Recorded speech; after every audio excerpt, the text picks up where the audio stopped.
ప్రభువైన యేసుక్రీస్తు నామమున నా ప్రియ సహోదరి సహోదరులారా, మీకు వందనములు శుభములు తెలియచేస్తూ ఉన్నాను. ఈరోజు వాగ్దానము బైబిల్ గ్రంథంలో నుండి యెషయా గ్రంథము 49వ అధ్యాయము 15వ వాక్యమును ధ్యానించుకుందాము. స్త్రీ తన గర్భమున పుట్టిన బిడ్డను కరుణింపకుండా తన చంటి పిల్లను మరచునా? వారైనా మరచుదురు గాని నేను నిన్ను మరవను. నా ప్రియమైనటువంటి దేవుని బిడ్డలారా, స్త్రీ తన గర్భమున పుట్టిన బిడ్డను కరుణింపకుండా తన చంటి పిల్లను మరచునా? స్త్రీ తన పుట్టినటువంటి బిడ్డను మర్చిపోతుందా?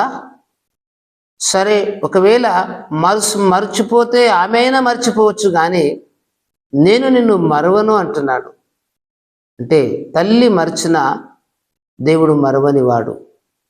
తల్లి కంటేను దేవుడు అమితముగా మనల్ని ప్రేమిస్తున్నాడు. తండ్రి కంటేను దేవుడు మనల్ని అమితముగా ప్రేమిస్తున్నాడు.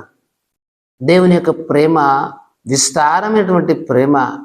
దేవుని యొక్క ప్రేమ శాశ్వతమైనటువంటి ప్రేమ. దేవుని యొక్క ప్రేమ ఎడబాయని ప్రేమ. దేవుని యొక్క ప్రేమ మరువని ప్రేమ. దేవుని యొక్క ప్రేమ విడువని ప్రేమ. దేవుని యొక్క ప్రేమ శాశ్వతమైనటువంటి ప్రేమ. ఈ మాట వింటున్నటువంటి నా ప్రియ సహోదరి సహోదరుడా, నీ తల్లి నిన్ను మరిచిందేమో, నీ తండ్రి నిన్ను మర్చిపోయాడేమో, కానీ దేవుడు నిన్ను మరవడు.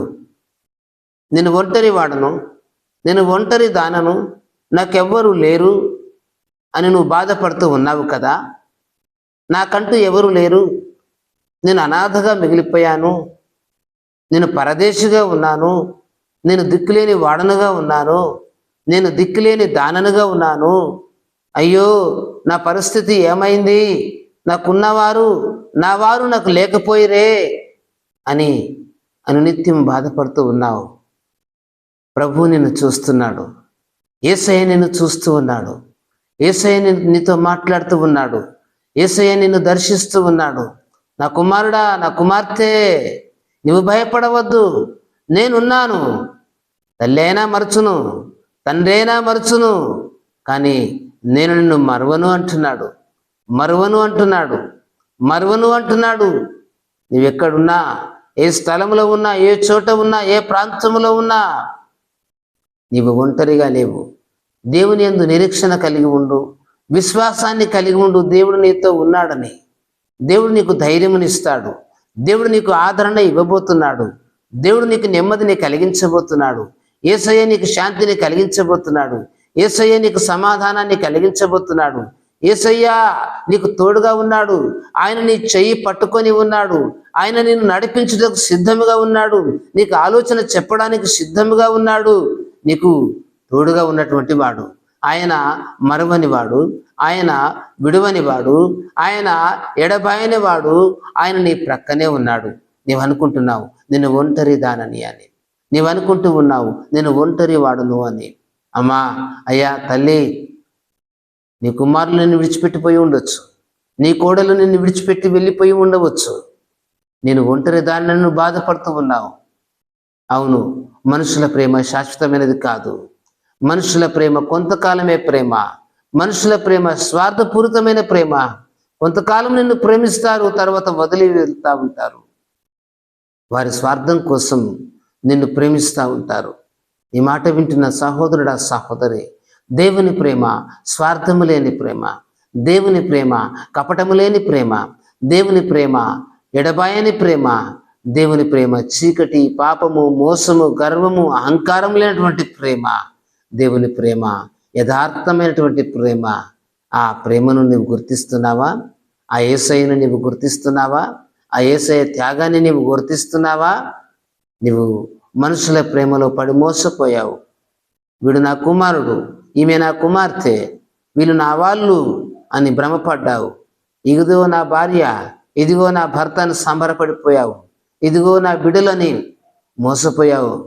అందరూ నిన్ను విడిచినప్పుడు నువ్వు ఏకాకిగా మారిపోయావు. బాధను అనుభవిస్తున్నావు, కుమిలిపోతూ ఉన్నావు, నలిగిపోతూ ఉన్నావు, ఏడుస్తూ ఉన్నావు. యేసయ్య నిన్ను ప్రేమిస్తున్నాడు.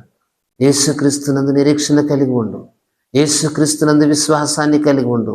ఆయన అంటూ ఉన్నాడు, స్త్రీ తన గర్భమున పుట్టిన బిడ్డను కరుణింపకుండా తన చంటి పిల్లను మరచునా?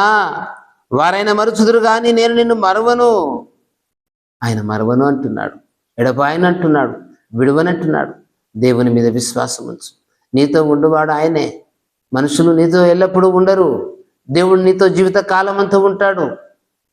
నీ చివరి తుది శ్వాస వరకు నీతో ఉంటాడు. నీవు శ్వాస విడిచిన తర్వాత కూడా నీతో ఉంటాడు. ఆయన నిన్నెన్నడు ఎడబాయని వాడు, మరువని వాడు, శాశ్వతుడైనటువంటి దేవుడు. ఇలాంటి దేవుని యందు విశ్వాసాన్ని నీవు కలిగి ఉన్నట్టయితే తప్పకుండా నీకు ఆదరణ, సమాధానం, శాంతి దొరుకుతుంది. నీ కన్నీళ్లు తుడగొడతాయి. ఆయన నీతో మాట్లాడే దేవుడు, సహాయం చేసే దేవుడు, కనికరించే దేవుడు, దయ చూపే దేవుడు, ప్రేమగల దేవుడు. ఇటు దేవుణ్ణి ఆశ్రయించు, ధైర్యం తెచ్చుకో. ఈ మాటలు వింటున్నా నిన్ను దేవుడు దీవించుగాక. ప్రార్థన.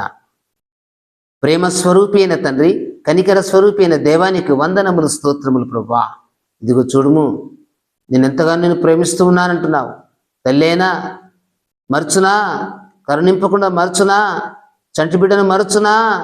నేను నిన్ను మరవను అంటున్నావు.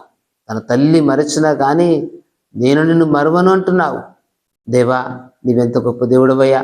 తల్లి ప్రేమ కంటే, తండ్రి ప్రేమ కంటే, అన్నదమ్ముల ప్రేమ కంటే, రక్త సంబంధుల ప్రేమ కంటే, తోబుట్టువుల ప్రేమ కంటే, అయ్యా స్నేహితుల ప్రేమ కంటే నీ ప్రేమ ఎంత విలువైనదో ప్రభువా. నీ ప్రేమను గుర్తించే భాగ్యం ఈ నీ వాక్కు వింటున్న బిడ్డలకు దయచేయి. ఈ లోకం, మనుషులు ఎవరు శాశ్వతమైన వారు కాదని గుర్తించి నీ ప్రేమకు పాత్రులై నీ యందు నిరీక్షణ గలవారై ప్రార్థించు, ఆరాధించి భక్తి మార్గమందు నడుచు వారికి సిద్ధపరచమని ప్రార్థిస్తున్నాం. దీవించండి అయ్యా. ఈ నీ మాటలు వింటున్న బిడ్డలను ఆదరించండి. వారి కన్నీళ్లు తుడవండి. ఒంటరి వాడును, ఒంటరి దాన్ని బాధపడుతున్నారు, కుమిలిపోతున్నారు, దిక్కులేని వారిగా ఉన్నామనుకుంటున్నారు. పాప, నీవు వారికి దిక్కుగా ఉన్నావు, ఆశ్రయంగా ఉన్నావు, ఆదరణకరంగా ఉన్నావు. నాయన జ్ఞాపకం చేయండి, దర్శించండి. అట్టి వారిని బలపరచండి, ధైర్యపరచమని ప్రార్థిస్తూ యేసు శ్రేష్ఠ నామమున ప్రార్థిస్తున్నాము తండ్రి. ఆమేన్.